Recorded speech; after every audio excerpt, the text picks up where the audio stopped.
एक बार एक नगर में बुद्ध सबको अपना प्रवचन दे रहे थे। वह मोह और बंधन के बारे में बता रहे थे कि मानव के दुख का सबसे बड़ा कारण मोह है। मानव का स्वयं को कहीं भी बांधना दुख का कारण है। जहाँ भी मोह होगा, बंधन होगा, वहाँ दुख जरूर होगा। अतः स्वयं को इन सब से बाहर निकाले। अपना उपदेश देकर बुद्ध वहां से वापस आ गए। अगले दिन एक व्यक्ति बुद्ध के पास गया और बोला, हे बुद्ध, मैं जानता हूँ कल का उपदेश आपने मेरे लिए दिया था। मैं आपकी कही बात समझ गया हूँ। मैं अपने सारे बंधन तोड़ आपके पास आया हूँ। सब मोह छोड़कर कृपया मुझे अपने साथ रखिए। अब मेरा मकसद केवल सत्य को जानना है। बुद्ध मुस्कुराए और बोले, तुमने कौन कौन से बंधन त्याग दिए हैं? व्यक्ति बोला, मेरे घर पर मेरे माता पिता है, मेरी पत्नी और मेरा छोटा बच्चा भी है। मेरी पत्नी बेहद बीमार रहती है। मेरे जीवन में बहुत दुख था जब तक मैंने आपका उपदेश नहीं सुना था, लेकिन अब मैं समझ गया हूँ। मेरी पत्नी, बच्चे और मेरे माता पिता के साथ बंधन से मुझे दुख है। मैं जब अपनी पत्नी को बीमारी में कराहते सुनता था, मुझे बहुत दुख होता था। मुझे कभी कभी लगता था काश ये मर जाए तो इसका दुख कम हो जाए। कभी कभी मुझे मेरा जीना भी व्यर्थ लगता था, लेकिन अब मैं समझ गया हूँ इन सब से जुड़े रहने के कारण ही मैं दुखी हूँ। इसलिए मैं सबको छोड़ आया हूँ। अब मेरे जीवन का मकसद केवल सत्य को जानना है। बुद्ध ने कहा, क्या तुम पक्का सबको छोड़ना चाहते हो? व्यक्ति ने कहा, हाँ बुद्ध। बुद्ध ने फिर कहा, क्या तुम कुछ पीछे भूल तो नहीं रहे हो? कोई भी पुराना रिश्ता? व्यक्ति ने कहा, मैं कुछ नहीं भूल रहा हूँ। मैं सब पीछे छोड़ आया हूँ। मैंने अपने परिवार का त्याग कर दिया तो कर दिया। अब पीछे मुड़कर उन्हें कभी नहीं देखूंगा। बुद्ध मुस्कुराए, बोले, ठीक है, आज की रात तुम विश्राम करो, कल सुबह मुझसे आकर मिलना। व्यक्ति पूरी रात आश्रम के चीजों को देख सोचने लगा कि मैंने आज तक अपना समय सिर्फ बर्बाद ही किया है।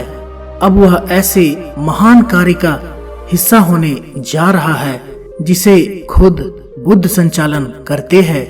बुद्ध की कृपा से उसे जीवन का सही मकसद मिल गया है। अगले दिन सुबह सुबह ही व्यक्ति बुद्ध के पास गया और बोला, बताइए क्या आदेश है मेरे लिए? बुद्ध ने कहा, तुम्हें पूर्व की ओर जाना है। वहाँ गांव में तुम्हें एक साधिका मिलेगी। वह एक ज्ञानी स्त्री है। वह तुम्हें जो कुछ भी दे तुम्हें लेकर आना है। व्यक्ति निकल गया। रास्ते में बहुत तेज धूप थी। उसे बेहद भूख लगी थी। दूर तक सफर था। वह काफी थक गया था। वह व्यक्ति रास्ते भर सोचते हुए गया कि अगर वह घर पर होता तो इस धूप में घूमने की जगह आराम कर रहा होता और भोजन कर रहा होता। सोचते सोचते वह साधिका के गांव पहुंच गया। वहां पहुंच उसने साधिका को देखा। वह बेहद खूबसूरत थी। वह उसे देखते ही रह गया। साधिका ने व्यक्ति को देख कहा, आप अंदर आ जाओ। मुझे मालूम है आपको बुद्ध ने भेजा है। आपको भूख लगी होगी। मैं आपको भोजन परोस देती हूँ। उसने व्यक्ति को भोजन दिया। वह व्यक्ति एकदम हैरान हो गया। यह वही भोजन था जिसके बारे में वह रास्ते भर सोच रहा था। भोजन करते समय व्यक्ति की नजर साधिका के पैरों पर गई। वह बेहद सुंदर थे और कोमल थे। साधिका ने कहा, बुद्ध के चरण अत्यंत सुंदर है। उनके चरणों में जिसे स्थान मिल जाए उसे तब किसी और के चरणों की कोई जरूरत नहीं पड़ती। वह आदमी यह सुन अपनी नजरें नीची कर लेता है। भोजन करने के बाद व्यक्ति ने सोचा, भोजन तो हो गया, थोड़ा आराम करने को भी मिल जाता तो और अच्छा होता, लेकिन अब तो यहाँ से ऐसे ही जाना होगा। साधिका ने कहा, आपने भोजन तो कर लिया, थोड़ी देर विश्राम भी कर लीजिए, मैं आपको पंखा कर देती हूँ। वह व्यक्ति सोचने लगा, ये कैसे संभव है, मैं जो सोच रहा हूँ वही चीजें हो रही है, ये कोई संयोग ही होगा। वह व्यक्ति चादर बिछाकर आराम करने लगा। साधिका उसे वहीं बैठकर पंखा करने लगी। वह व्यक्ति चुप चुप कर साधिका को बार बार देखता।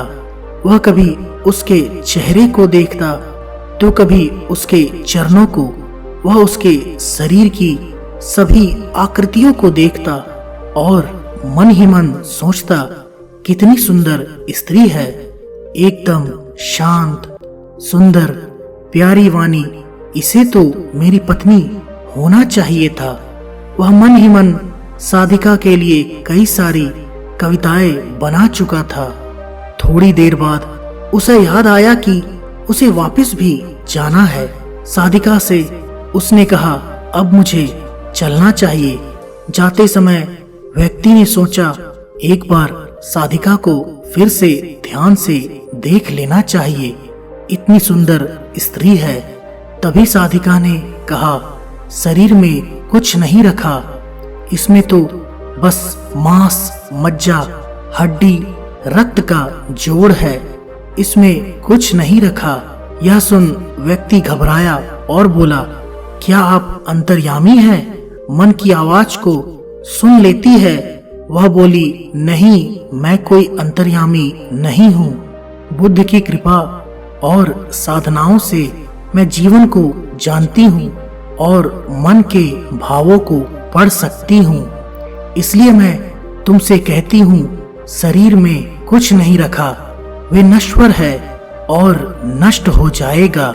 वह व्यक्ति बेहद लज्जित हुआ और सोचा, जिस स्त्री ने मेरे मन की भावनाओं को जानते हुए मेरा इतना सम्मान किया और मैं उसके साथ क्या कर रहा हूँ, मैं एक बहुत बड़ा पापी हूँ।